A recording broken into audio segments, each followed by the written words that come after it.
Tariff commission কোন মন্ত্রণালয়ের অধীন? ক. বাণিজ্য মন্ত্রণালয়, খ. অর্থ মন্ত্রণালয়, গ. পরিকল্পনা মন্ত্রণালয়, ঘ. শিল্প মন্ত্রণালয়। Bangladesh trade and tariff commission BTTC বাণিজ্য মন্ত্রণালয়ের অধীন একটি সংস্থা। কমিশন দেশীয় শিল্পের স্বার্থ সংরক্ষণ, আমদানি ও উৎপাদন পর্যায়ে শুল্কহার পর্যালোচনা, বাণিজ্য নীতি ও ট্যারিফ সংক্রান্ত গবেষণা এবং প্রয়োজন অনুযায়ী শুল্কহার হ্রাস বৃদ্ধির বিষয়ে সরকারকে সুপারিশ প্রদান করে।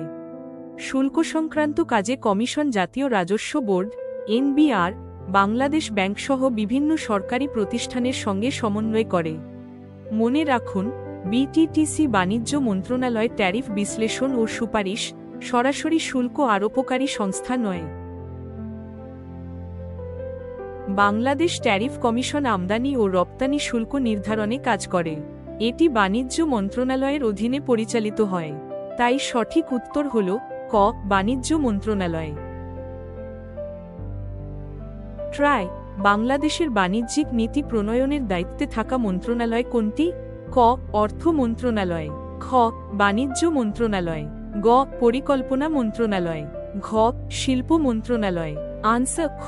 বাণিজ্য মন্ত্রণালয়।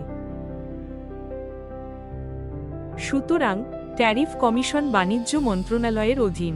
সঠিক উত্তর ক. বাণিজ্য মন্ত্রণালয়।